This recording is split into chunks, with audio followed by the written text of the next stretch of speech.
substance found by a southwest Arkansas man be part of a government test? Well, that's the question at the heart of a phenomenon called chemtrails, now getting widespread attention. Well, they say the government is dumping chemicals on us to control or manipulate the weather. And they say the unusual-looking jet trails in the sky are actually chemical-laden chemtrails.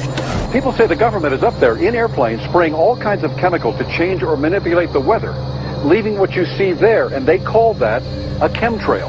So what I look up there and I think are contrails, you're telling me are chemtrails? Yes, that a contrail would be dissipated by now. And it's interesting, Dale and Christina, this is of interest not just in this country, but European countries and frankly all over the world. A lot of folks interested in it. Well, Dave, you mentioned that climatologists and others who study the atmosphere believe that they'd be able to surely spot any kind of signs of an ominous plot. Our journey started in San Diego, California, where thousands of scientists, engineers, policymakers, and journalists gathered for the American Association for the Advancement of Science Conference. One of the topics was the artificial manipulation of the Earth's climate, also called geoengineering. During the meeting, scientists spoke about the plausibility of implementing geoengineering campaigns throughout the world under the guise of preventing global warming. One widely accepted theory was to block the sun by spraying something into the atmosphere. When they were asked about existing aerosol programs, they stated clearly that no such programs have ever been implemented. But strangely, these proposals sounded exactly like what people around the world are claiming is already happening. When I found out that the American Association for the Advancement of Science was going to be held down here and the main body of topics would be on geoengineering, I had to come. I had to be in on this. I had to hear what these top climate change scientists had to say. And that's the other question about chemtrails and whether geoengineering is being deployed right now without our knowledge. I don't have any personal insight into that, other than to say that I worked in government at pretty high levels in the White House and at state government. I'm personally skeptical of that. But obviously, you never know what you don't know.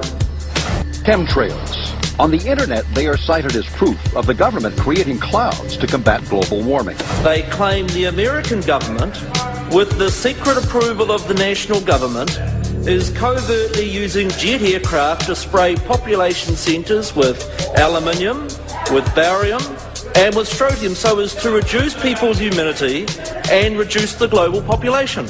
I'm always a little bit suspicious because the government doesn't seem that capable to do something on such a large scale. That is not rain, that is not snow. Believe it or not, military aircraft flying through the region is dropping chaff. Small bits of aluminum, sometimes it's made of plastic or even talicized paper products, but it's used as an anti-radar issue, and obviously they're up there practicing. Now, they won't confirm that, but I was in the Marine Corps for many years, and I'll tell you right now, that's what it is. And what happens here, military jets, some come out of Key West Air Force Base, and they move up into the atmosphere, and they drop mylar strips. Some could be a little wider, some are small glass fibers that are coated in aluminum. And what the Air Force does is they take their military jets and they dump these out of the aircraft, they fall into the atmosphere, and some take as much to a day to fall down. This is inevitably military or something going on. The government, the Air Force, you see this kind of a pattern like this, you can rest assured there's something going on. They're actually little bitty magnetic and little bitty strips of, whether it's aluminum. Well, it's a nuisance to you and I to determine what's real and what's not, but it looks like it is a life-saving operation there for the military. The apparent motive behind this conspiracy theory is one world government. Order, I cannot hear. Mr. Speaker, I want to assure the House that both my ministry and my colleague, the Minister of Health, who have received correspondence on this issue, that this conspiracy theory does not have an iota of truth, and that the trails observed from aircraft simply come from jet engines. Question number 9 of order. And I think what an appalling example it is of the new Foreign Affairs spokesperson for the Labour Party that she's spreading conspiracy theories about the United States government. I think the House has heard sufficient. It is called geoengineering, fighting global warming by putting a chemical dust in the atmosphere and reflecting harmful radiation back into space. We take geoengineering to mean deliberate, large-scale intervention in the Earth's system. There are a variety of schemes that have been discussed for geoengineering. A classic example is injecting reflecting particles into Earth orbit. Nevertheless, there might be some good reasons to think about alumina. It turns out, first of all, there's been a lot of work on the environmental consequences of alumina in the stratosphere. The big deal really is that alumina has 4 times the volumetric rate of forcing for small particles as does sulfur. And that means you have 4 times less surface area for the same rate of forcing. And this is a much bigger deal. You have roughly 16 times less the coagulation rate, and that's the thing that really drives removal. So you could get away, we think, with much smaller mass fluxes. So that's why we see things like in the use aircraft patent from '89, they talk about aluminum. And that's why we're seeing in the surface water samples aluminum. And here's David Keith saying that aluminum has 4 times the reflective volume surface area. So they'd like us to think that we're talking about sulfur, but here they slipped up and let it out that aluminum is 4 times better to achieving their ends, and it sounds like it's going to be one they don't want us to know the effects of. The little picture is from a nanofabrication study, which shows you can make very high quality, and do this in just a jet in a very simple way, make high quality alumina particles just by spraying aluminum vapor out, which oxidizes. So it's certainly in principle possible to do that. There's a big literature that's already looked at that. And you could do that by either building new versions of these aircraft or even re-engineering existing aircraft. So there's some ideas of that. So you go to an engineering firm and you want this done. They don't say this is hard or unusual. They say, okay, yes, we could do it. Aerosol geoengineering looks like it is so cheap that the cost is basically not going to be an issue. That means that implementation decisions will be risk-to-risk decisions. The risk of doing it against the risk of not doing it. And it makes the problem of how we govern it fundamentally harder and different and novel. So I've told you that it's cheap to deliver materials to the stratosphere, and I'm convinced that's true. I don't think that will change. But I think the more we do research, the less easy this will look, the more complicated the environmental effects will look, and that's a good thing, because right now it looks too easy. So I think that if we do more research, we're likely to find out that it's harder and more complicated than we thought, and that the side effects are harder to manage, and that's a healthy outcome that will make it easier to do the management. Of course, the opposite reaction is possible. It's an empirical question how people will actually react to knowledge about this. Another reaction is to say, if these crazy scientists are so concerned about putting CO2 in the atmosphere, they want to think about these things, and that might actually mean we should be more serious about the risks of CO2 in the atmosphere. And by the way, it's not really a moral hazard, it's more like free riding on our grandkids. And by the way, it's not really a moral hazard, it's more like free riding on our grandkids. Numerous air quality studies, including from CARB, California Air Quality Resource Board, have named submicron-sized particulates as being particularly harmful for human respiration. Through all the discussions today, I have not heard any mention of this fallout, and has this been studied, and also the effects of a highly reactive metal like aluminum on toxifying soils and waters? The question is, what would be the effects of these materials on human health if they came down into the stratosphere, in particular small particles and aluminum? So the collaborators of mine working on the aerosol scheme are actually folks from Carnegie Mellon who focused on human health impacts. And while we haven't published it, that was the very first thing we did, was do the order of magnitude calculation in level pencil and paper, but with an expert on human health impacts about whether there could be an issue. And for aluminum or other particles, there are a lot of toxicological things that need to get looked at seriously. But if you're just thinking about the sheer number of particles and the human health impact of small particles, the answer is, well, we haven't published it. That was the first thing we looked at with some of the leading experts who do epidemiological research on human health impacts, and it's not even close to being an issue. Just to clarify, so 10 megatons of aluminum dumped into the atmosphere will have no human health impact. So let me be more careful here. We're to separate out the toxicological. So the alumina, we've only begun to research and published nothing. Alumina, we've only begun to research and published nothing.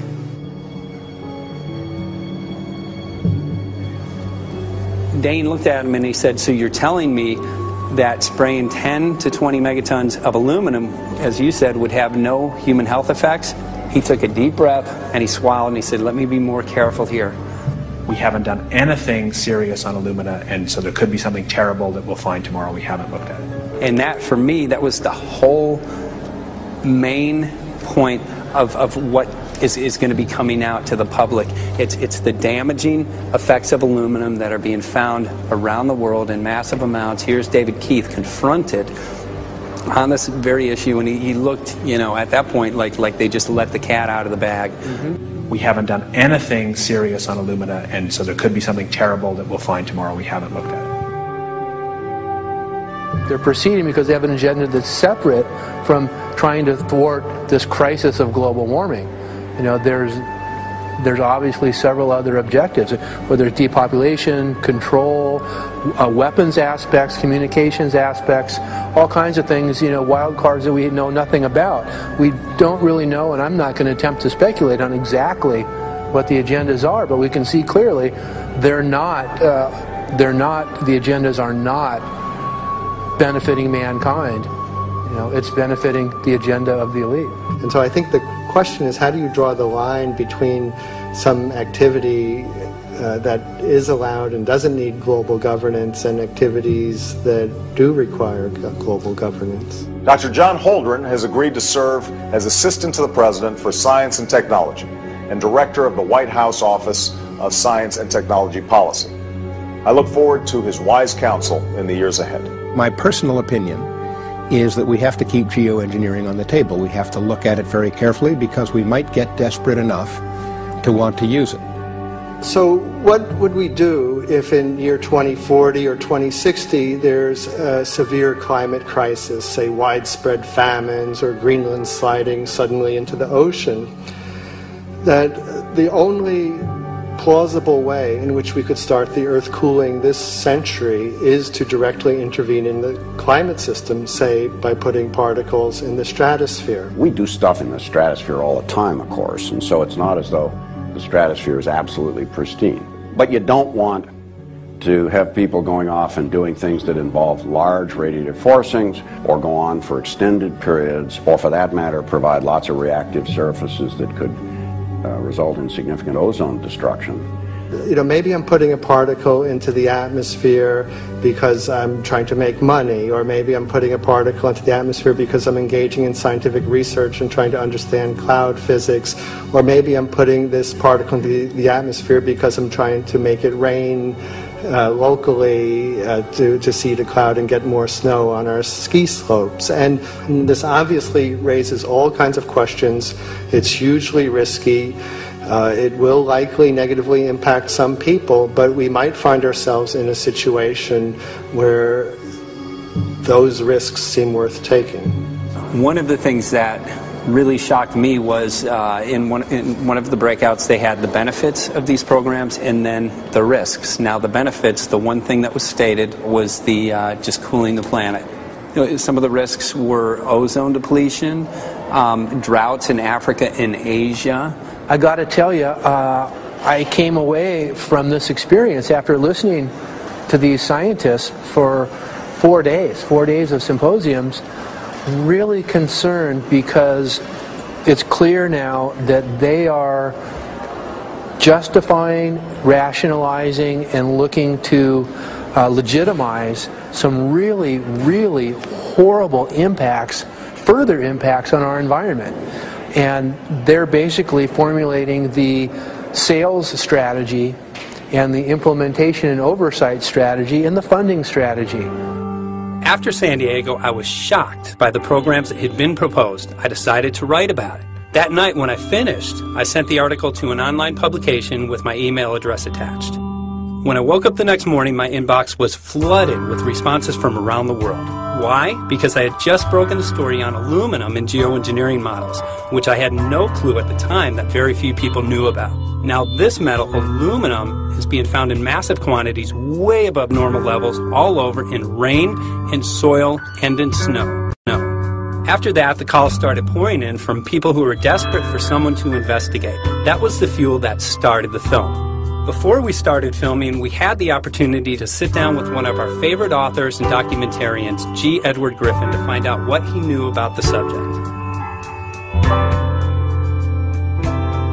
I'd like to talk for a minute about an issue that's getting more and more attention. That's the issue which scientifically is called stratospheric aerosol geoengineering, also called the chemtrail issue. I'm very aware of the chemtrail versus contrail controversy.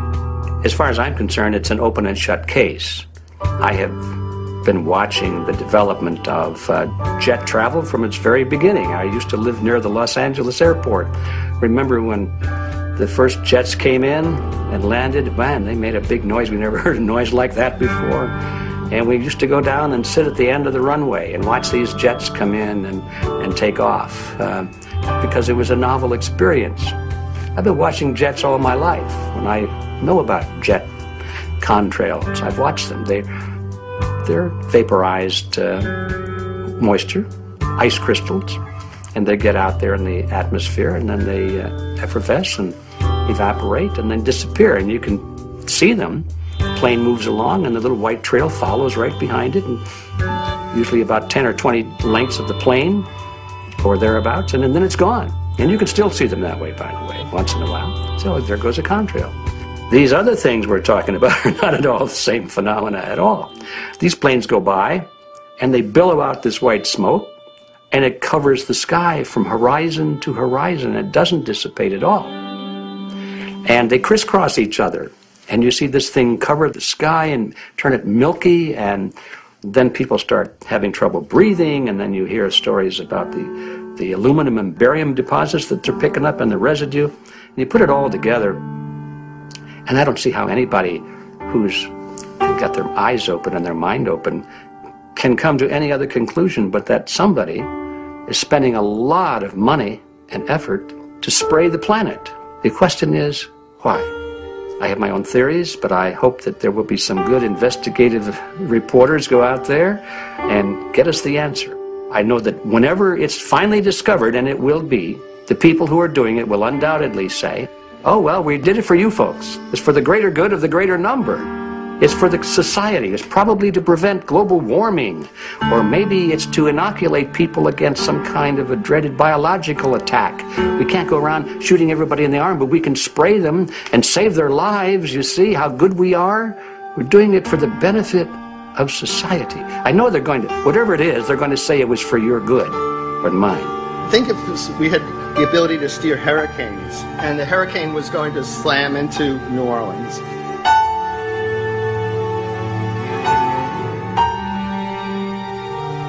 And let's say you could steer it so it would hit Mississippi instead, where for 100, that means I would be willing to more or less kill 18 Mississippians to save 1,800 New Orleanians. And if you do that knowingly, are you murdering those 100 people? And there's all kinds of equity issues there. Now, also, we might be wrong about our steering, and if we didn't do the research right, maybe our steering would intensify Katrina and even kill more people in New Orleans. And so this question of how do you develop the confidence to know that your intervention will reduce overall damage, and then how do you deal with the understanding that you might be damaging some people who wouldn't have been damaged before while saving people overall? The spraying appears to be mostly in NATO countries. I've seen it here in the United States, I've seen it in England, I've seen it in Scotland, I've seen it in Canada, and I've had reports from people who live in France. There's a grouping, there's a political grouping here of some sort. It's international in scope. It's not just an American phenomenon, it's international. And anybody that wants to investigate that, I think, has to take that fact into consideration. They're going to find a political grouping and a political motive here. But in my humble opinion, it's not in your good or mine at all. I don't know what it is, but we'll soon find out.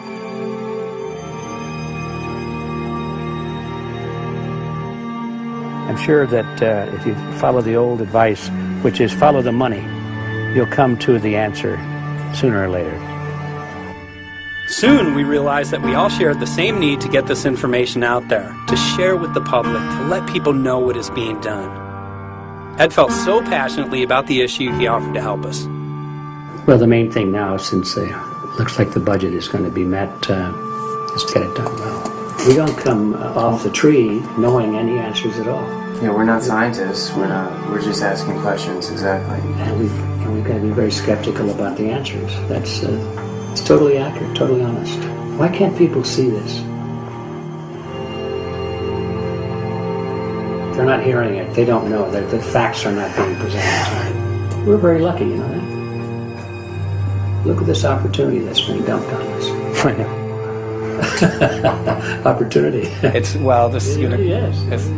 This is going to be a battle, I know that. A challenge and a battle, but I mean, why are we here if it's not for that? We're going to short break with DJ Foxy. Can't go to get him all tomorrow, so it's going to be you for the moment. I'll call him again. So. Sounds good.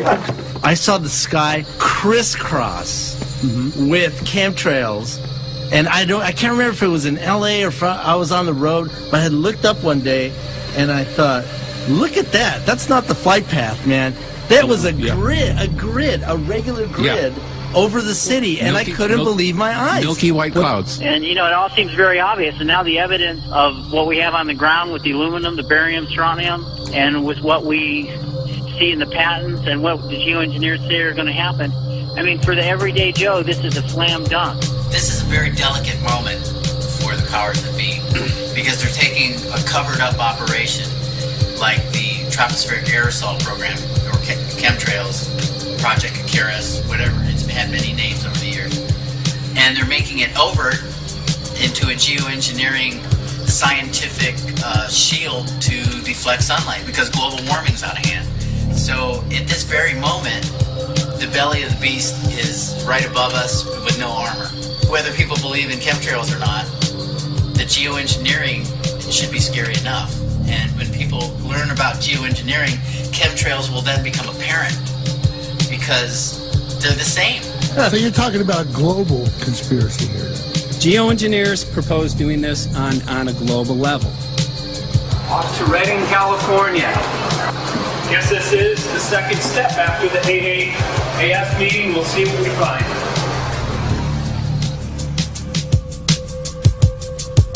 Right here in Northern California at Dane Wigington's house. He owns over 2,000 acres overlooking Lake Shasta. He told me about some of the challenges that they're having up here. Let's go and talk to Dane. We'll see, you know, what's going on his property. We'll see what he's going through and also what action he's taking based on the test results that he has.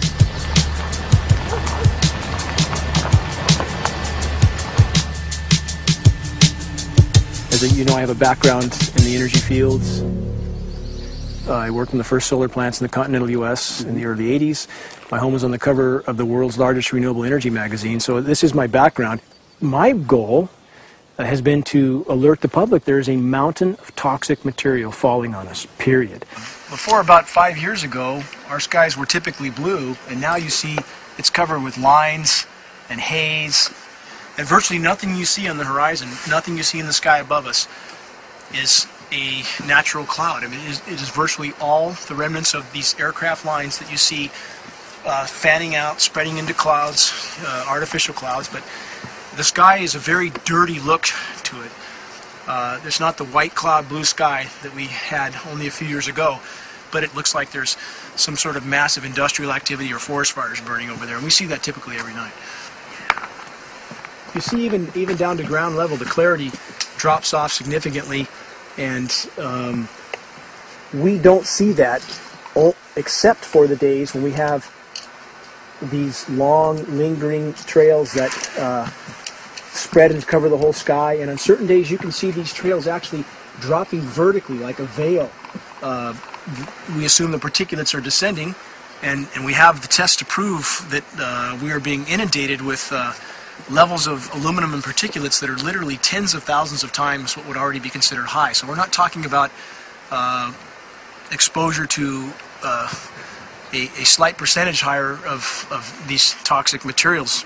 We're talking about quantities, for example, off the side of Mount Shasta. If you can pan back, that's a landmark in Northern California, considered to be a pristine water source. Aluminum or snow sample off the side of Mount Shasta tested 61,000 parts per billion. This is just ordinary snow water, and people are drinking this stuff when they're hiking on the mountain. And remember, government action is required at 1,000. This is 61 times over the government limit, and our hikers are drinking this poisonous water on Mount Shasta Mountain itself. Barium, 83. Strontium, 383. So this summer, the people climbing are drinking poison. Basically. I certainly wouldn't want to drink 61,000 micrograms per liter of aluminum. And again, we've already seen in 5 years soil pHs in this area that have escalated 10 to 12 times, and we can prove that conclusively. Well, this is not speculation. We can prove conclusively that these metals have been in the rain. We have duplicate samples. Bachelor of Science in Forestry, International School of Forestry at Missoula. Master's in Zoology, specialized in aquatics. And 35 years with the U.S. Forest Service as a wildlife biologist. And before that, several years with the USDA Soil Conservation Service as a soil conservationist. Also have run the botany programs, range and grazing programs. And I continue that today. Right now I do a lot of master gardener consultation work. When I started this garden back in about 2005 or so, the pH here was 5.5, 5.6. This is the old soil survey of the county. You can look at the page right here. This is my soil right here. It's a Dietz 125, 126 here at my house. And here, the soil reaction pH should be between 4.5 and 6.0. And over there in the pure mud, it's even a little darker. It's 6.8 right there. And what can this do to plant life and ecosystems? Well, you haul one of these things out and you start looking at the little things that are crawling around the soil. A lot of times they aren't there anymore. The little soil arthropods that you can barely see on a microscope, you can actually see movement with this. Little tiny macroscopic, look like little moving pieces of dust. Those start to go away. They're not gone entirely, but they start to go away. This is black oak acorns. You know, this is pieces of cedar wood. You know, come on, folks. This should be very acid, and I'm getting 10 times higher than expected. And there's something really wrong here. Well, you can see all those reports, lots of them. Have over 20 reports here. Well, at least 20. I'd say it'd be closer to 30. All revealing dangerous amounts of aluminum and barium. You know, the science is there that something funny is happening. And the naysayers say, well, so what? Isn't neutral good? Well, no, neutral's not good. Neutral is not good. If your soil is supposed to be 5.6, it should stay 5.6 if you want the forest to be healthy. And if you want to grow a good garden, you have to keep your pH around 6.0, 6.5. I think that we just need to wake up and just look at what's happening, because we can't just ignore it, because it's going to get worse and worse if we just keep ignoring it and pushing it away like, oh, that's nothing. There was mason jars, and they were brand new, sterilized, and that's what we catch the rain in. And then there was a HEPA filter that we tested the air with. Okay, so you caught rain and then you basically filtered air. What did you find? Aluminum and barium. Here's another test that's revealing 375,000 parts per million aluminum, barium at 3,090, and strontium at 345. Yeah, that's from a lined pond. With EPDM fish-safe pond liner. There is no chemicals, manufacturing materials at all in that pond liner that's available to the aquatic life. It's designed for that purpose. The well that feeds this pond has been tested and retested. ND, no detectable aluminum, 0. The only other place this pond can receive water is rainfall. We are located on a filtered, forested hilltop, miles and miles and miles away from any industry, highway, and so forth. After several heavy spray days, there was a film that we received formed on the surface of the water, and we tested that crust, and it was aluminum and barium. That after a year and a half's accumulation had 375,000 parts per billion of aluminum in it. It's literally toxic. We can say conclusively that what we see in the sky matches expressly what's outlined in numerous patents, and the materials on the ground match those patents. This material was not there 5 years ago. It is a recent phenomenon in the quantities it's in. It has escalated in some cases 50,000% in 5 years in the case of aluminum. From our original baseline reading of 7 parts per billion, which was already high, it has escalated up to 50,000% in 5 years. And we've seen profound changes in that time. Dr. Leonard Time, PhD in chemistry, I cross-checked with him, and he says the oxides of aluminum, barium, and strontium will drive your pH into the from an acid soil like this up into the neutral. There's no question about it. And that's exactly what you see happening. Wow. I have a doctorate in inorganic chemistry from Oregon State University, in which I was working with different metals and oxidation states, and then did a postdoctorate work at Brandeis, where I was working stabilizing off-oxidation states of different metals. The goal is to sort of figure out how everything fits in the dynamic equilibrium of life. I was working with Francis up in Mount Shasta, and he showed me some rainwater analyses that had to do with levels of aluminum, strontium, and barium in the atmosphere. So I feel the major toxin in these chemtrails is the aluminum. And from the levels we were looking in at Mount Shasta, this is totally, totally unacceptable. When you get to metals and biological systems, you're no longer talking about the bulk aluminum that people think about when they're drinking from soda pop cans and that. So once it gets to the aluminum oxide stage, it just forms a plaque within your arteries and shuts down life. When you take elements that normally aren't out in the environment and you start putting them in the environment, it raises some serious red flags. Aluminum is a very specific nasty in biological systems. It takes that site and it never lets go, and it shuts down the site, and that's it. And so as you accumulate aluminum over time, it causes major neurological damage because it ends up as aluminum oxide that's essentially stuck in place and can't be flushed out by normal systems. At the core of everyone's condition, there's always some level of toxins. And aluminum is known to have cancer-causing effects. The half-life is decades.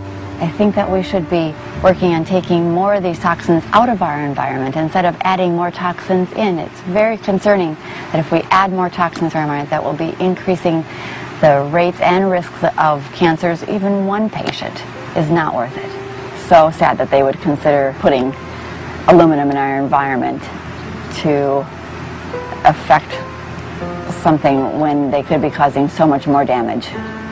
Wherever the material is coming from, it is there. The amount of metal falling on us cannot be disputed. Absolutely, this is not speculation. The amount of metal in the last 4 years, as I said, have increased to a degree of thousands of times, and California Air Quality Resources Board has studied the aerosols from China. These metals are not amongst them. Mike, the reason I've chosen to focus so primarily on this issue is I feel all other issues are secondary.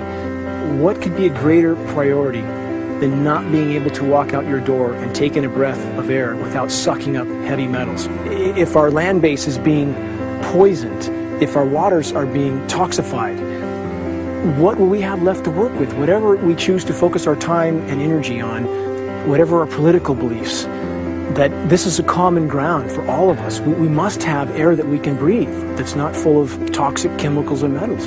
We must have water that's not completely laden with whatever is being emitted from these aircraft.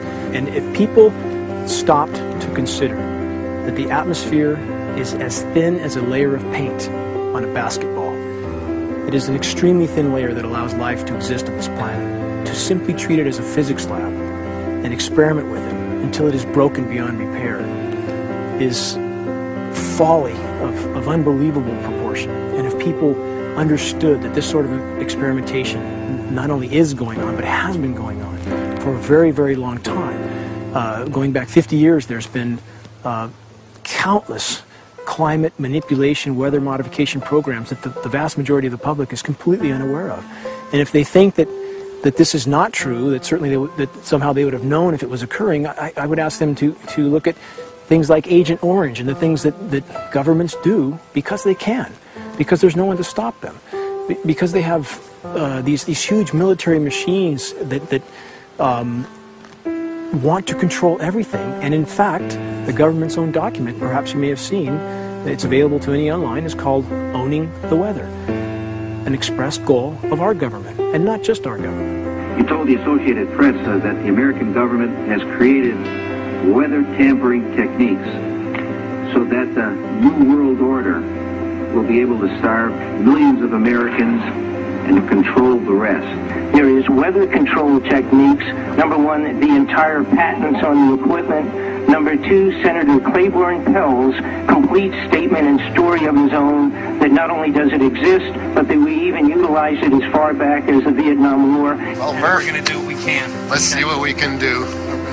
You got the scientists behind you. The scientists are with you, so at least this scientist is with you.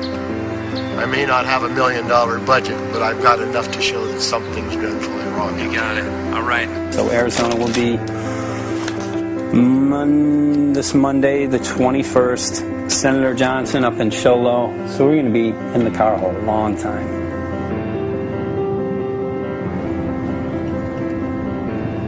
Well, it is such a pleasure. This is such my place back here, I'm telling you, Michael. But you know what? We love it. It's so private and it's so quiet and peaceful. And please come in. My name is Karen Johnson. I served in the Arizona State Legislature for 12 years. I was in the House for 8 of those years and in the Senate for 4 of those years. When you see a plane fly overhead, there's a trail that leaves the end of that plane, and it goes from one horizon all the way to the other as the plane flies across, and it begins to filter out and cover more and more of the sky in kind of ripples. It widens out and fills the whole sky. I mean, how could anybody think that that was the case? And then to live and to be underneath that and know that whatever is in that is falling down upon you and upon your animals and upon the earth. And I mean, it's frightening to me. And if people don't start really waking up and facing the fact that we've got people that are doing terrible things to us, and we had better wake up and fight back now. I mean, I'm the mom of 11 kids. I've got 35 grandkids. I mean, I've got a stake in this. I care about what is going to be left for my children. I care about it, and I'm extremely worried about what is going to be left to them.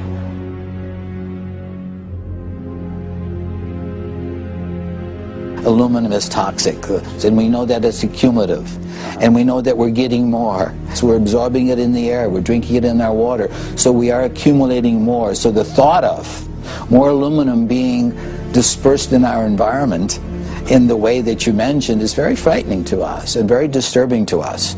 Those of us who have done any research on this are really quite concerned that we are ill-informed about this issue, and mostly that it's being done.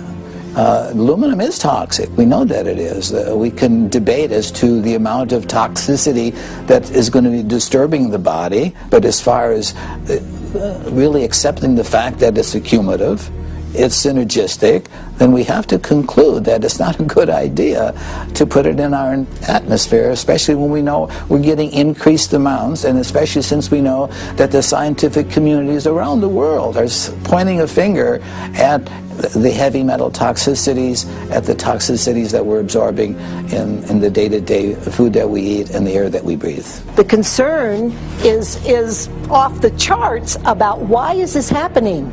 Why is this being allowed to be sprayed continually all over the United States, all over the world? Who is paying for this? I mean, the incidence of Alzheimer's has just skyrocketed, which evidently has to do with an accumulation of aluminum in the brain cells. I mean, I think almost every family has been touched by a member as they get older having Alzheimer's. And it's a horrible disease. And to say that, well, this just came because people drank soda pop out of aluminum cans, you know, when my father passed away with Alzheimer's and he didn't ever drink soda pop, you know, that explanation doesn't ring true with me. And so I'm wondering, how much did this chemtrail spraying back in the Illinois area affect him? aluminum and fine metal is an accelerant.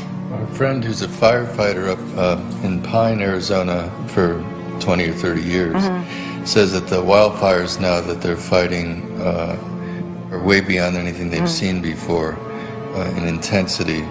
And when you look at the air samples and you see the fine particles of aluminum, which is very flammable, and magnesium settling on the trees, this is causing unprecedented savage wildfire. But if you look at this, you can see these are parts per million. They sent this to me, and I just found this to be extremely interesting because we should have like 2 parts per million of aluminum in our air. And this is saying that there's 39,000 parts of aluminum. That's astronomical. Barium is high. I mean, these are way off the charts of what people should be breathing or what's coming down on them. And, you know, if people wonder why their health is deteriorating, why they're having to go to emergency rooms, why they can't breathe, you know, why they're getting Alzheimer's, this has been planned. We have elites, I don't know what you want to call them, one worlders, Illuminati, I don't, whatever you want to call them.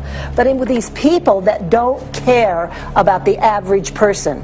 They only care about themselves, their greed, their power, and if they eliminate, you know, 2/3, 3/4 of us from the planet, so much for the better for them, because then they don't have so many people to have to herd around and worry about. So this is a lot what this is about, and this is very, very alarming and scary. I mean, where is this stuff coming from, and why? Why is this kind of stuff being put out there? You know, I've heard different explanations about, oh, we need to cool the planet, all this and that. But if people are up there trying to cool the planet, why do they need all this kind of stuff in it? The explanations just never have really rang very true. And as I'm setting up the equipment, she looked at me, she said, all these trees here are dying. And I said, what? She says, all these trees in here are dying. So I thought, well, I'm going to test for aluminum, because that's one of the key things in the programs that we're talking about, and titanium. And I took some of this bark sample and tested it, and it came back positive with aluminum and titanium. Then I started traveling around California, noticing the same thing. In Lake Tahoe, there was a lot of the same type of bark, all through Sacramento area and Davis. Just about everywhere I went, I was noticing this silver white bark. What I think is happening is these chemicals are getting down and destroying the roots. And then as they come up, they're going out into the bark. Those 2 right there are the ones that are just, it just hurts so bad to see these 2, because look how old and big they are. We probably lost 40 trees right here on our 10 acres. Every week, every other weekend, we'd see another tree that was beginning to die. And I mean, it's just so sad, we'd just cry. And to think that that might have something to do with it, along with their other explanations, would really, really frost me. Every time you lose a tree, you know, it's not good, it's just sad. And there's another one over here in this little group of trees here. Don't you feel better when you stand up and fight than if you crawl down in a little hole and go to sleep? You know, I mean, my gosh, people, your families are out there, children are out there, your grandchildren. I mean, you've got to do something to help.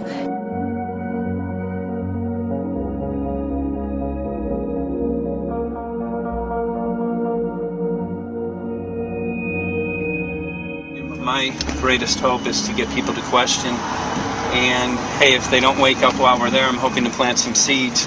We're going to the most beautiful place on the planet, Hawaii, to see what's going on, collect some data.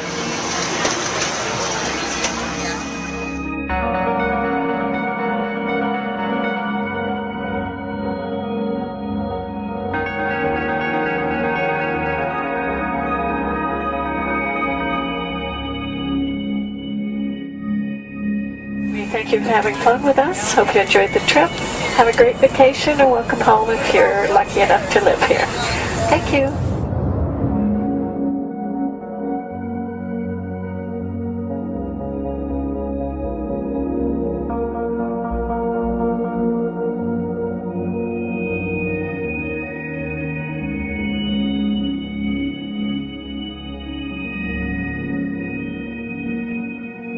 The whole valley's off the grid, so it's either solar, wind, or generators.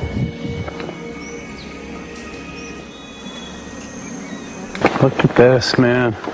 Yeah, the mind can't even conceive of a dream of this. Right. Yeah, right. Even coming here, and one would never think, you know, in paradise that it's getting destroyed. And they're doing it island style. They do it off the island, right? They do it off the island, so they don't, you know, you don't see the chemtrail airplane. The theory is that they're spraying offshore, and it's coming in on the... And it's coming in. Now these are coming from the west. They're also spraying on both sides today. A lot of this stuff is actually chemtrails coming this direction.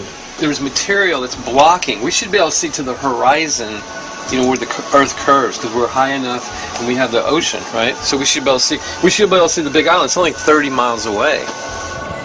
And you can see it's not a blue sky behind it. That's the key. It's all, you know, has that kind of weird looking blue, like silver blue, I call it. And this is a nice day. You know, there's no more blue sky. The night we're going to look at the stars at night, and it's like you'll see. You can count them. There's so few stars at night now. There should be hundreds of thousands of stars, and I can count the stars. There's like one here and one planet here. It's like you might see some nights you'll see 100, some nights you'll see 10. This is what concerns me. This kind of stuff right here. It's just soft. Okay. This just comes right off, this bark. That's not natural. For I've seen hundreds of thousands of coconuts, and I've never seen it falling apart like that. Look at this, you guys. I've never seen anything like this. I used to trim trees all the time in Big Island. I've never seen anything like that. That's why I'm concerned. Not an easy task that you have here on the island. I could see the skepticism because it is so far beyond anybody's reality. It's amazing. It's just amazing to try to look through somebody else's eyes. Like my eyes, I can see this so it's like night and day, and other people it's just the illusion is just so deep. What do you think would happen if everybody awakened to what was going on and what the plans were of geoengineers? I think they'd have a revolution in Hawaii if people really understood what was going on. What's your concern for? I know that you love the land here. What's your concern about the chemtrails? Well, that we won't be able to live here and grow our own food, and that our health is going to be compromised. You think it already has been? Yes. And the thing is that they're doing it every day here, every day. So it's hammering, micro doses every day. And then, of course, it's getting in the environment, and of course, it's weakening the plants. And it takes a couple years for this to actually weaken the plant. So we are asking for GMO taro. We're asking for GMO papaya because we can't grow our natural seeds. We can't be sustainable. We can't truly, you know, be here as God created us to be. So my friend convinced me to do a hair analysis on my daughter. So we went ahead and cut close to her scalp and got some really recently grown hair and sent it in. I was just sure that my daughter's hair was going to be so clean with the lifestyle that we live. And lo and behold, it came back and her levels were really high in aluminum. This is the chart here. This is the reference range, and this is where my daughter is. 23.1. Aluminum. The skies are covered with a white mist, and I look up at night anymore and I don't see the deep, dense stars that I used to, and I can't help but think this obviously has something to do with my daughter's health. I don't know where else these heavy metals are coming from. Yeah, I mean, look how old she is. Yeah. She's been isolated here. Here, and she's... here. Anybody looking at the situation would be like, this is paradise. This child should be like superhuman. Organic foam. And here you are getting all this heavy metal stuff. And she has the highest level of aluminum on the chart. Never had a vaccine either. Folks, these people are playing God.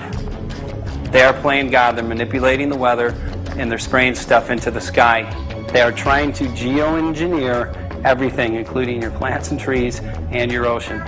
Well, tonight, we're just hoping that instead of not looking at it, you'll start looking into it, because I really believe from the bottom of my heart that we are in a real crisis. I really do. They are proposing dumping 10 to 20 million tons of aluminum into the upper atmosphere. What does aluminum do? It changes the pH of soils, which is toxic to plant life. Also, it's very toxic to human health. Are they doing it? Well, let me tell you about my experience and what we found. We have much evidence that not only suggests, but I believe prove that they are happening.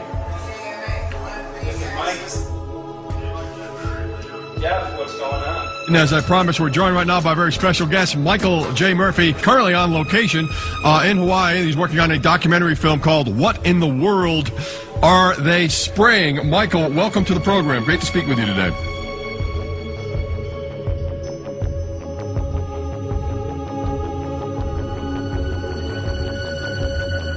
I had a friend who recently, he's always looking at things from a different perspective. He's a bit of a conspiracy theorist, you know, and he says that whenever the president comes to LA, there's no spraying that week. Could you have a better place for an interview? I mean, look. Well, this is being done over our farms and over our things. So basically, they want to eliminate our ability to eat organic food, have clean water. So in some ways, it sounds to me like, and you know, again, it's just a projection, but it sounds to me like this is control. How do we control the masses? Yeah. How can aluminum be good for you in any? And what was the second chemical you mentioned? It's barium. Barium aluminum. Obviously, those are toxic to everything. To human health. To human health, to farms, to animals, to everything. 61,000 parts per billion. And there should be a government alert at 1,000? At 1,000, people are drinking this. People that climb the mountain, they're drinking that snow. It's poison. Oh my God, that's so disgusting. So that's 60,000 times above regulation. Exactly. 60,000 times above regulation. And I've talked to friends and they're like, well, that's just ice.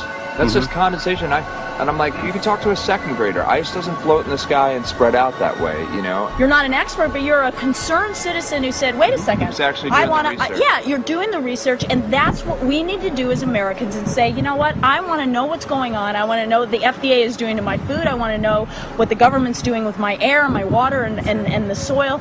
And, you know, it's just great what you're doing, and I just, my kudos to you for bringing light to this subject. Put all of the theories aside, just what geoengineers are proposing and what's being found is scary enough. So we can just address that. And I encourage more people to just step up and ask questions and do what he's doing. So thank you, Michael, very, very much. Aerosol spraying aluminum affects everywhere, and we have a beautiful tropical climate which I believe might be in jeopardy. So we wanted to not only come and bring the message of what people were finding around the world, but encourage people to test for the aluminum, strontium, barium. Essentially, I think it was an effective trip. I saw a lot of people here in Hawaii, in Maui, awake and not only curious, but willing to look into this deeper, and that's my only hope. And this is one of the boldest moves, I think, from Ed Griffin yet. This is the taboo topic that nobody's supposed to talk about, and that is aerosol spraying. Now, we've got tons of documented proof of errant aerosol spraying. It just blows my mind that the whole essence of humanity has always been to look up into the sky and ask why. Though there are no limitation, there's endless space, an endless universe. Now, in the 21st century, we're not allowed to do that.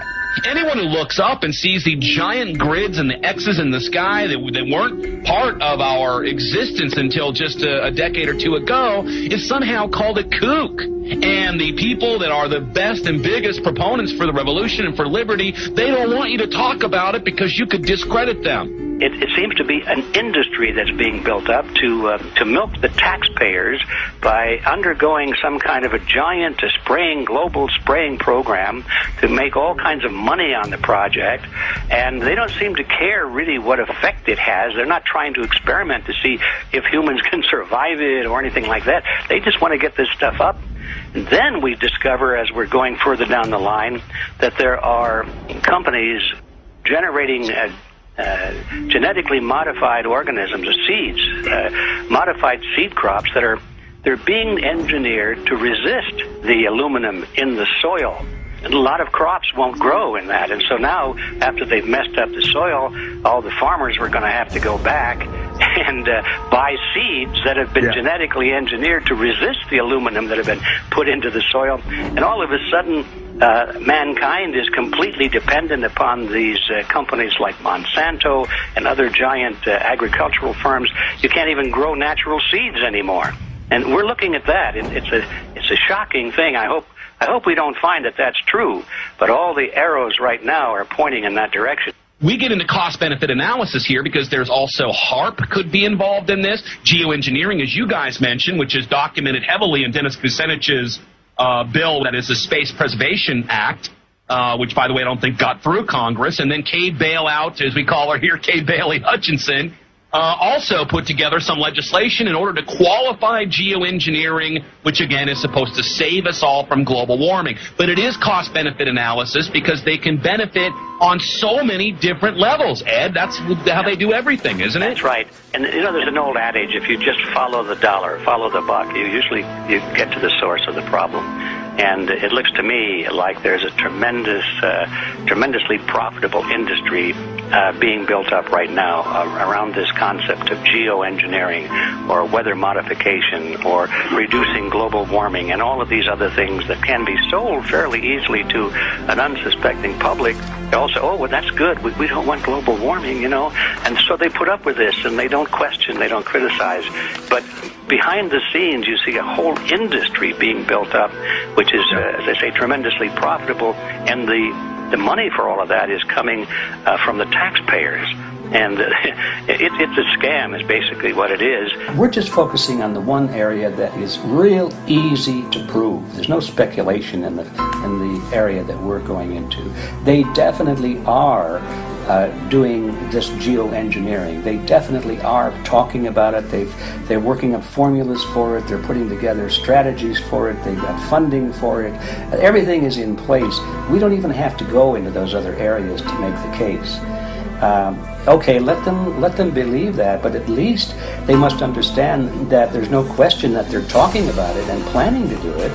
And so shouldn't they be equally alarmed about what they're going to do if it can be shown that barium and aluminum and some of these other toxic metals are very destructive to the planet and destructive to human health? Isn't that enough? You know, how many issues do we need to crank into this? And so, you know, if you're going to kill the planet and kill the population, do we need any other reason to be alarmed? What in the world are they spraying? Thank God people are asking this question. That's all we want. We just want to be able to ask these questions. Our good friend G. Edward Griffin, all these years, Mike Murphy and Paul Wittenberg are doing this great effort with your help. This is a community effort to get people real information. What in the world are they spraying? Any final quick comments before we're out of time? And my only final thought is that we asked the question, what in the world are they spraying? And we now know what it is. And folks, you're not going to like it.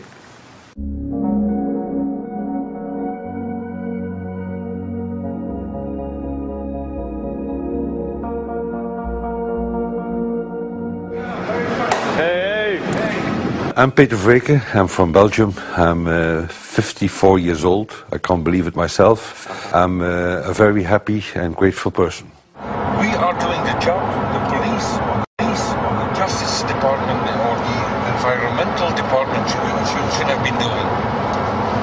And it's really essential that it's going to be a grassroots revolution. I think so. Because we are not fighting against, but for. Yes, we're fighting for.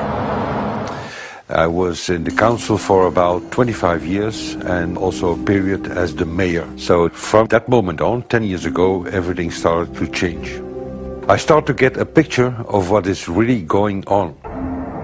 And it became crystal clear to me that we, humankind, have been manipulated and dominated and exploited for centuries. So, and this chemtrail phenomenon made me angry because I was so helpless. You can decide what food you're going to eat, whether you're going to smoke, what water you're going to drink, what kind of life you're going to lead, but not with this phenomenon. Then you are just a victim. It's only a game. And there have to be good guys, and there have to be bad guys. And luckily, we are in the position to be able to play the role of the good guy who has the chance and the opportunity to overcome. The 3 days that we shared with them, my heart just dropped because it was such a beautiful way to live and such a peaceful way to live. I left thinking, what's this going to be like in 10 years? Is everything going to be killed off on their property? And if it is, how are they going to get their food source? Are they going to have to take a class, you know, and get certified by company XYZ? And what are the requirements for that? And that really is the end of freedom. I'm concerned about that. I definitely, I really am. Yeah. I learned to say everything is now as it has to be now. And everything is going to be okay. It's going to be all right. It's going to be okay. Yes. I have this deep feeling that in the end we will prevail because we have the right on our side. The cosmos is helping us. And I have this strong feeling that we are being supported by entities and by forces we can't even imagine.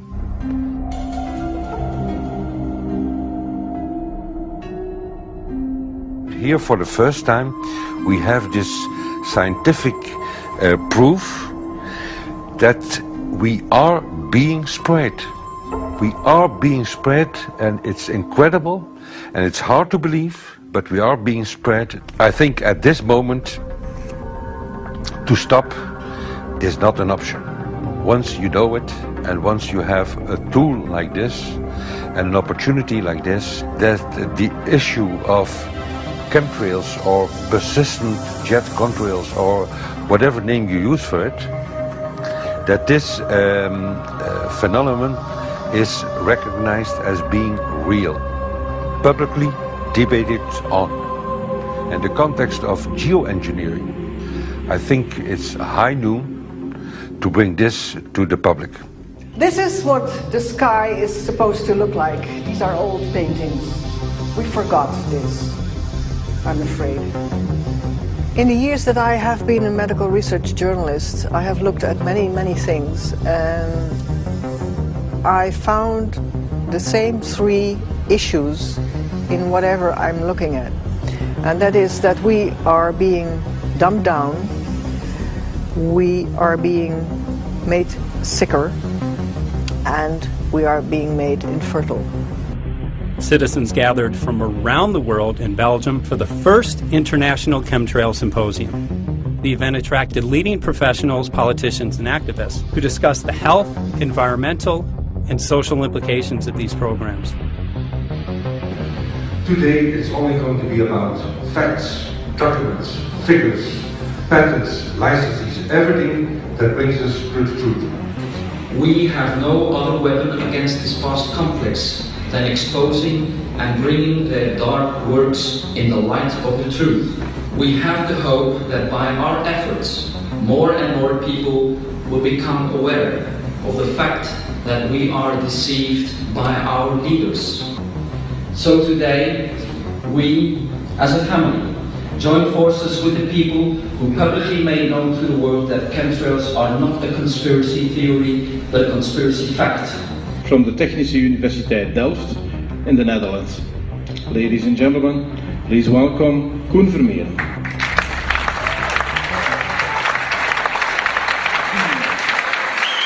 Well, I'm Koen Vermeeren. I'm a university professor of Delft University of Technology. Usually people are with their heads to the ground in their own two-dimensional space and they don't look up. But if you do, you see more and more spaces like this. And it worried me too. I have no explanations to our students about these phenomena. And then I studied it myself and I found out that I couldn't give them the answers they wanted, because I think that the phenomenon is not natural. It's not natural what is happening, and the explanations that are given to us are not enough for me.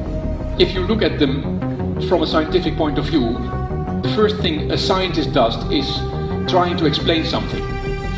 Because I'm smart and my students are not as smart yet, so I have to give them answers to questions. But if you ask most scientists honestly, they cannot answer all your questions.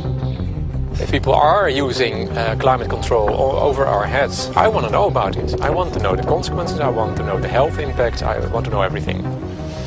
I need, as a teacher in my university, to give answers to my students. And they have good questions. And I don't have the answers. And I want to know. Excellent. And we should discuss this. Ladies and gentlemen, for here you in the auditorium and for all over the world, Michael Murphy.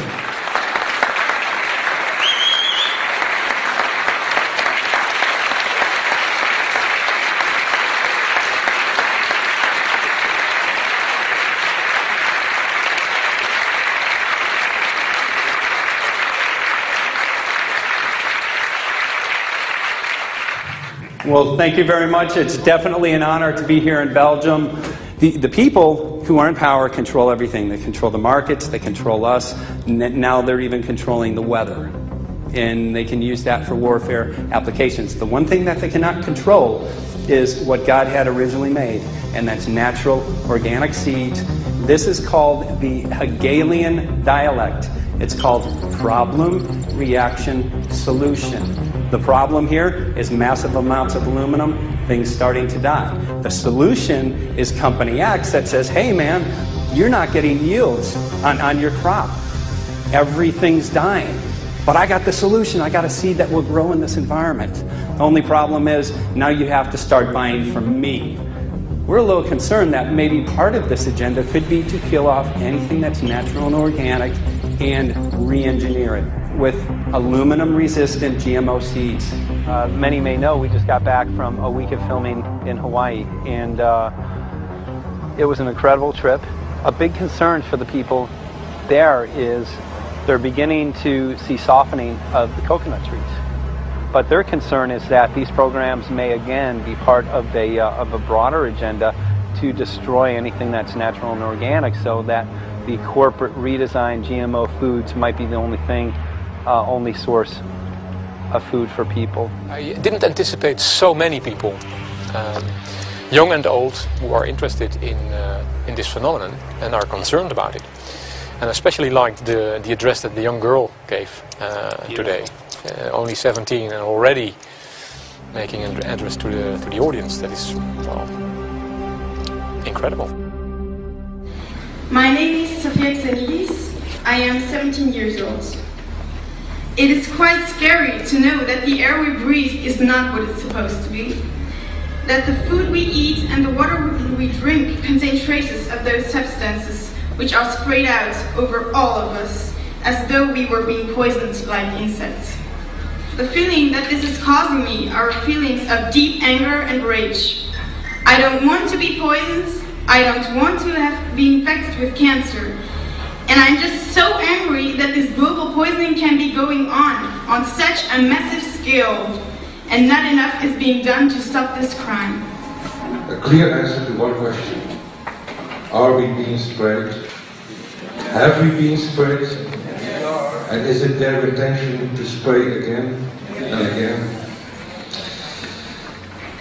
What are we going to do about it? How are we going to deal with it? How are we going to stop it? I know the answer. There is only one person who can stop it. And you know it. You are. You are the person, the one you have been waiting for. We are magnificent, beautiful, godlike, divine human beings. Ladies and gentlemen, sisters and brothers, in this auditorium and in the whole world, thank you so very much for being present with us. And for now, please enjoy this anthem.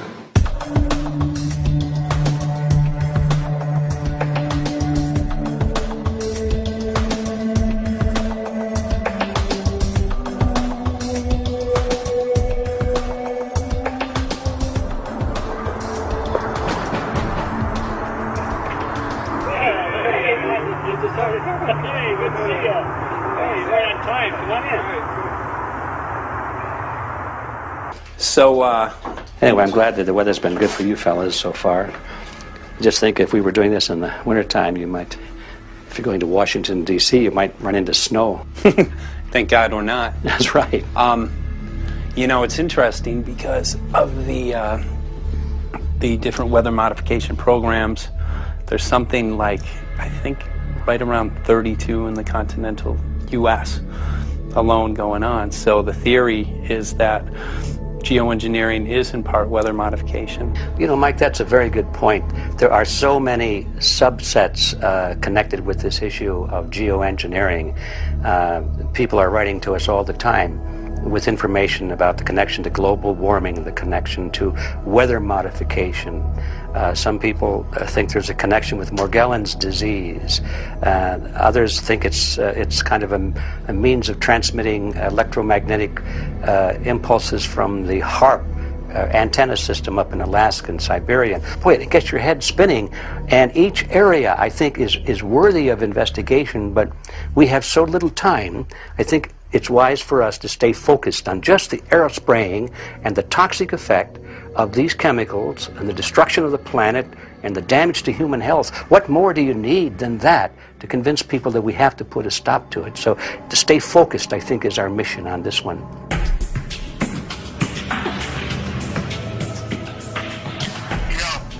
Jeremy, we had an idea. We know that you know the political system real well. Our idea was this: we have a ton of data and information that we've collected throughout our travels, and you know, we really think a good way to end the film would be addressing this to elected officials, some of the senators. So we were wondering this, if you might be able to come and kind of help us out and perhaps show us the way in how to get this done politically. But it sounds like a really good idea, and I'm also going to get to in terms of researching who it is that we should really focus on talking to about this. At the very least, if we could make it impossible for them to claim that they don't know at this point, we can strip away their plausible deniability that they haven't heard of the data that points to geoengineering stratospheric aerosol operation already going on. At the very least, it should be very interesting to go to District of Criminality and put some people on alert. Yeah, you have a lot of enemies in Washington. That's where all the power comes together and the money, you know. So there are people there, I'm sure, that just don't want us to do this job. But I'm glad you're going, and you'll find out.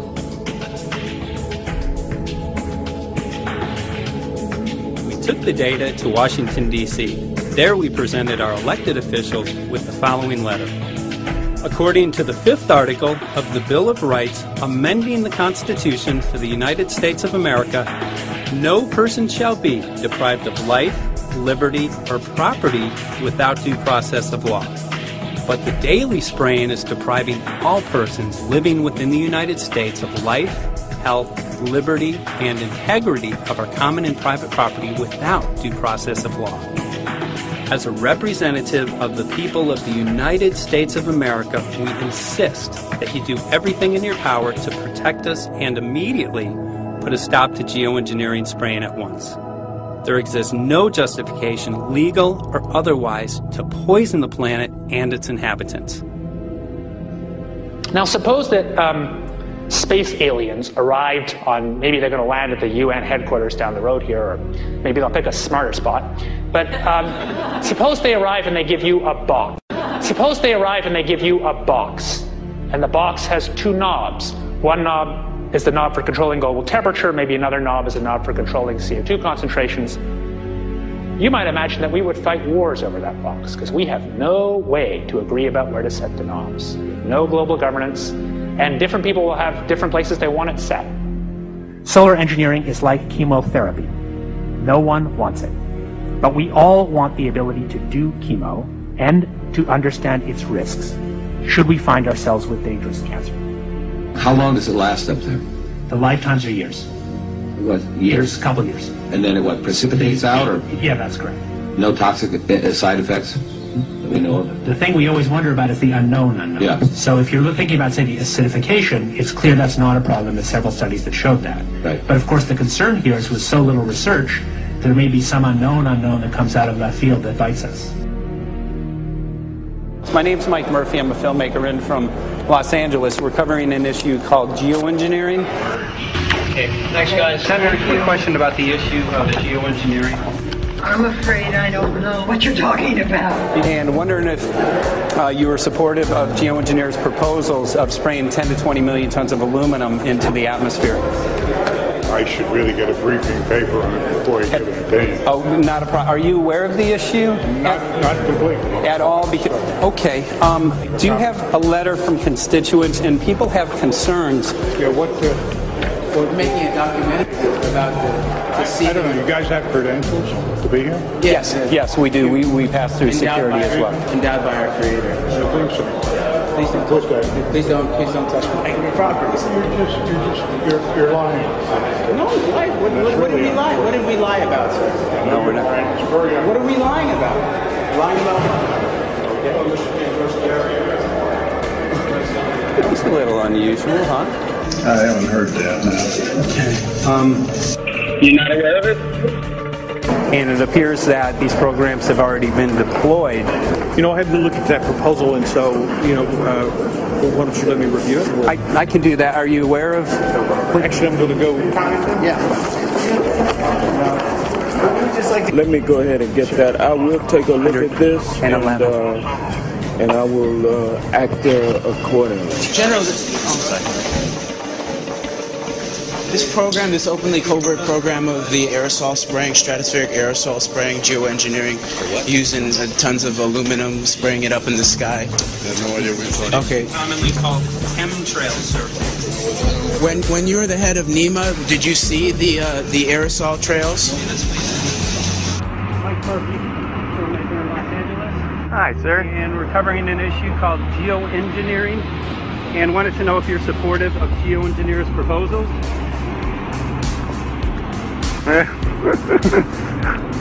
Congressman? Hey, Congressman. I'm wondering if you're supportive of geoengineers' proposals, which is dumping 10 to 20 million tons of aluminum into the atmosphere. Pardon? Okay. You make an appointment to my office.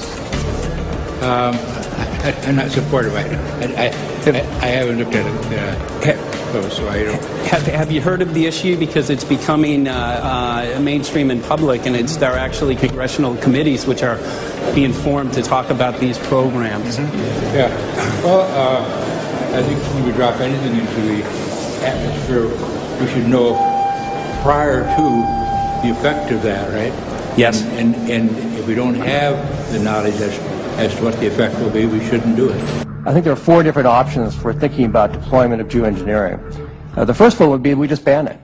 I would argue that one does not want to get too firm a restriction in place on small-scale studies early on because it'll tie the science hands. I think what the science community ought to be trying to do is say, you do small-scale stuff inside this space, and it's a scientific question what that space ought to be. There shouldn't be a lot of oversight and restriction. Congressman?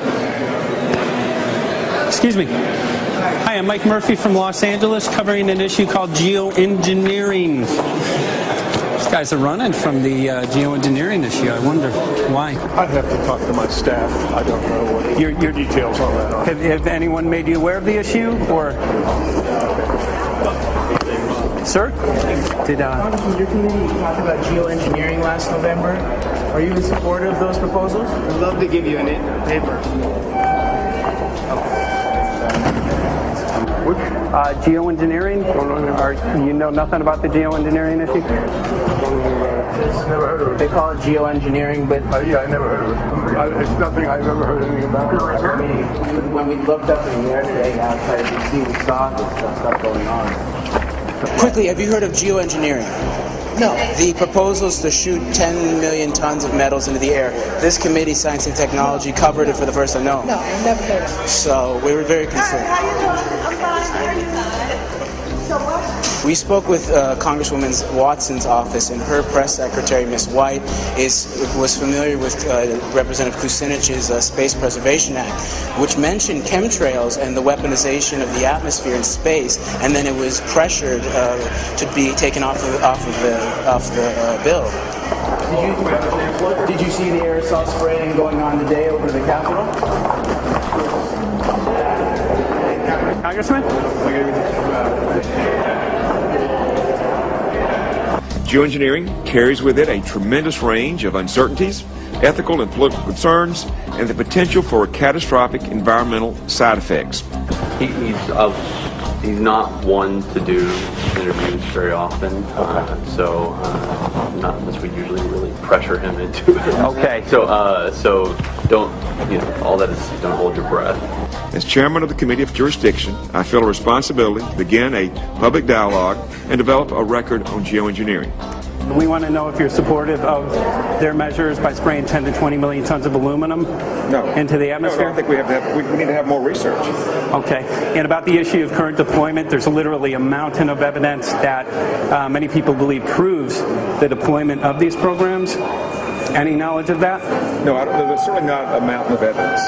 But I do support research into geoengineering, and I also support looking into the international governance of that. Okay. I hope anybody that has studied it knows, at least I think, that it's a radical proposal, and I hope we don't have to use it, but there may come that point in time where we do. Now, if we could provide you with the evidence that suggests that these programs are and have been ongoing, would you be willing to address this publicly?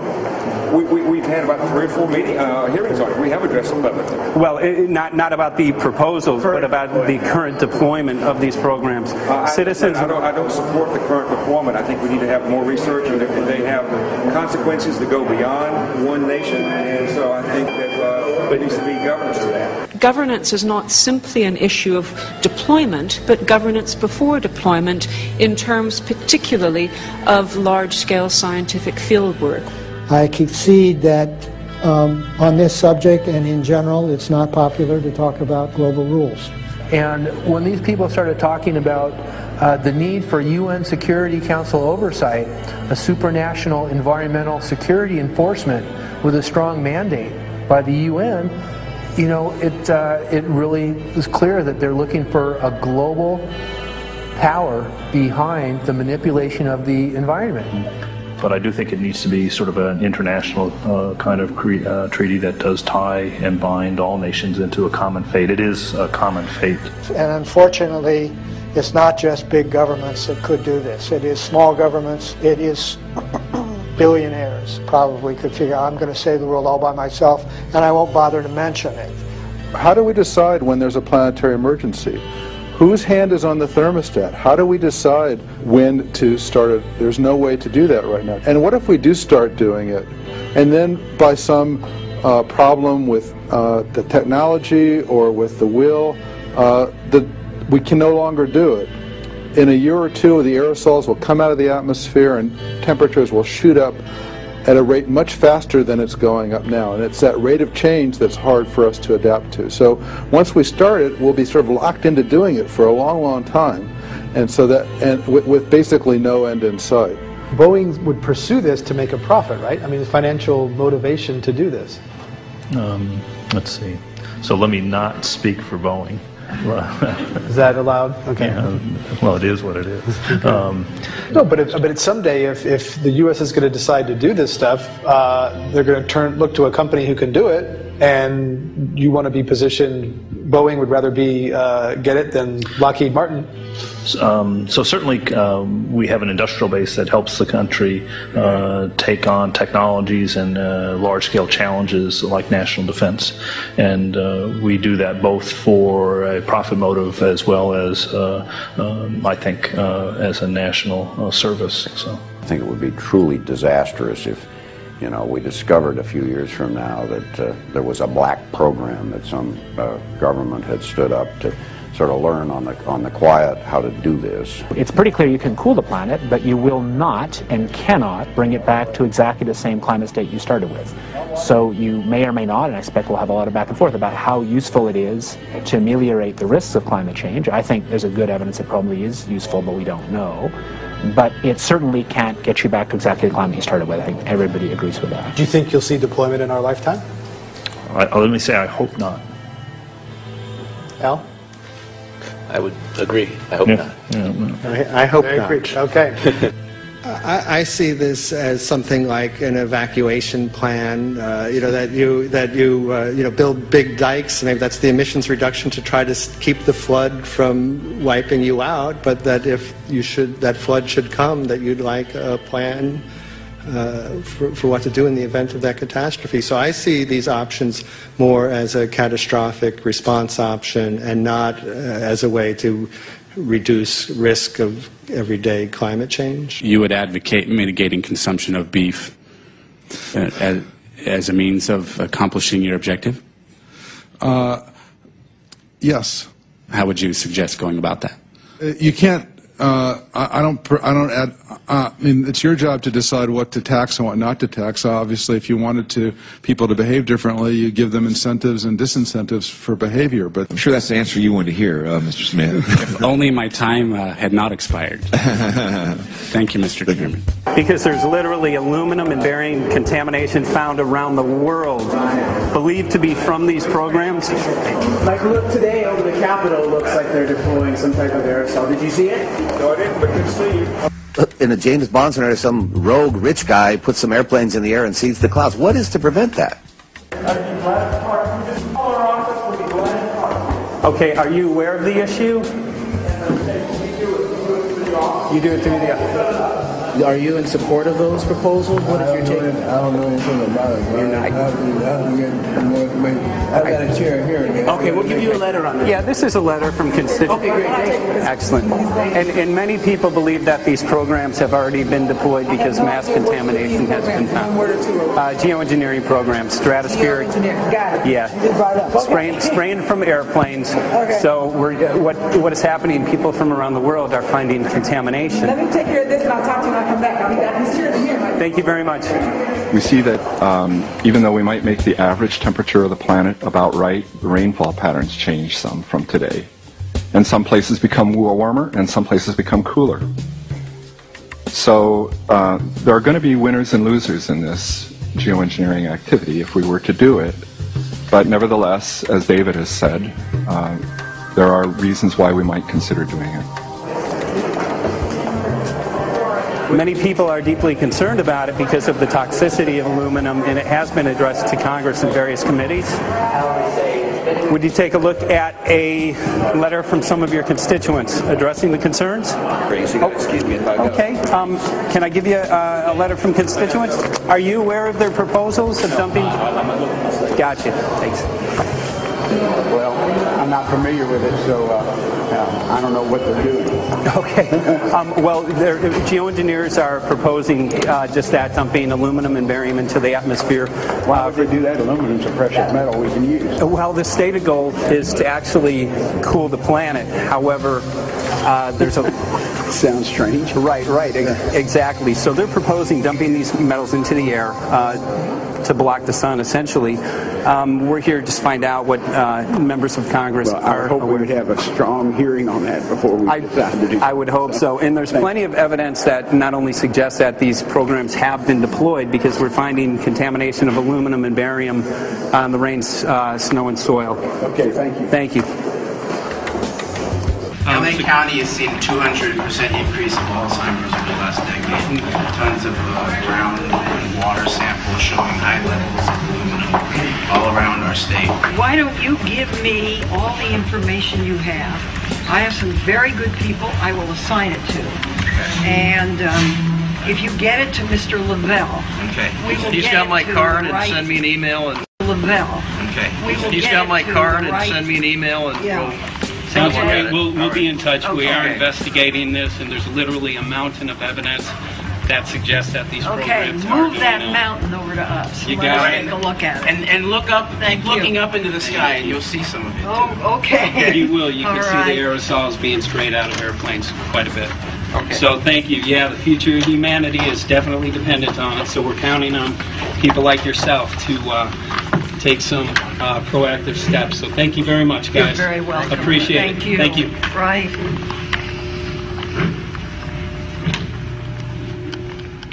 A lot of Congress was running down the hallways to avoid answering any questions, looking for doors in the hallways. So apparently the war is against all of us, and we're all in a hostage crisis. People who took an oath to uphold and defend the Constitution are not only know this is happening, are participating in this. And all of us have a duty to stand up and speak out about it.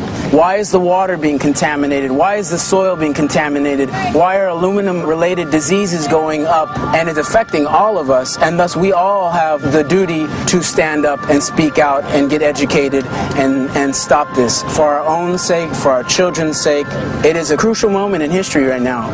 The human beings, we need to decide whether to live on our knees while being sprayed and poisoned every day, while being under a continual threat, or whether we are going to stand up and live as free human beings and seek truth, justice, peace, and freedom for all of God's children. So as you can see, we're ending our film here in Washington, D.C. We've made many public officials aware of this. Most of them either denied any knowledge of this, or they simply were unwilling to address the situation with us. So as you can see right behind the White House, we do have aerosols behind us. The spraying has continued. What is the solution? Is the solution here in Washington, D.C.?